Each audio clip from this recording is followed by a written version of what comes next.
That sense of empowerment from the founding mother seems to continue in the South Bay. While many of the early health issues in San Ysidro have been addressed, there are many other challenges still facing the community. The Lovato family shows us how they're finding solutions. Raquel Lovato is a San Ysidro Health Center Network patient. She is anxiously awaiting the birth of her third child. Raquel is stopping by the Maternal and Child Health Center to get her final checkup before her delivery date.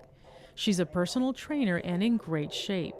But with few medical resources, she didn't know where to go for help until a friend recommended the health center.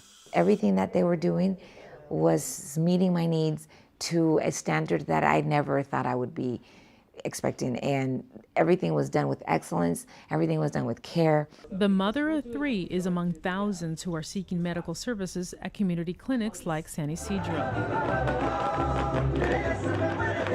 The health center recently had its festive, groundbreaking ceremony and opened its new state-of-the-art building with a pediatric dentistry, children's learning disabilities, OBGYN, nutrition, and other departments, all within the same building.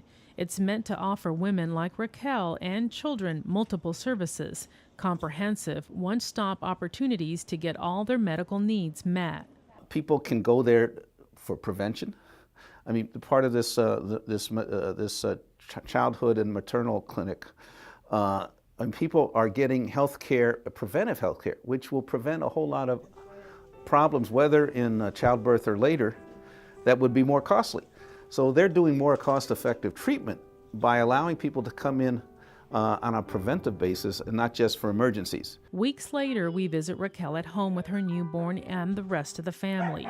Like many, Raquel has little to no insurance through her work at a fitness center. At one point, she had another job which offered health insurance, but things suddenly changed. We're both working. We had our security saving aside, so we were good. What ended up happening, I ended up getting laid off. As soon as that happened, it set us in a setback. Oh, excuse you. Choo-choo. It really set us in a setback because we didn't know where to look for resources. Not knowing where to go for help, Raquel says she usually sought medical services for her two older children across the border in Mexico because it was more affordable than in the U.S. To make things worse, Raquel's husband, Mark, recently lost his job. He found a new one working for a small business. The family has been forced to cut back on expenses, but still can only afford minimal health coverage. A personal policy for myself averages a month anywhere between $200 to $300, depending on the type of deductible, copay, coverage. But when you start adding on your spouse and adding on the children, some healthcare providers give you a group discount or family rate, which is wonderful, but it significantly goes up. At least 50%, sometimes even 100%. Through the health center, Raquel learned about Healthy Families, a state-funded program which offers families health coverage for their children at much lower premiums, according to the family's income. A huge relief for Raquel. I'm able to feel comfortable. If the kids feel sick, I right away call the doctor, and I'm able to have that freedom.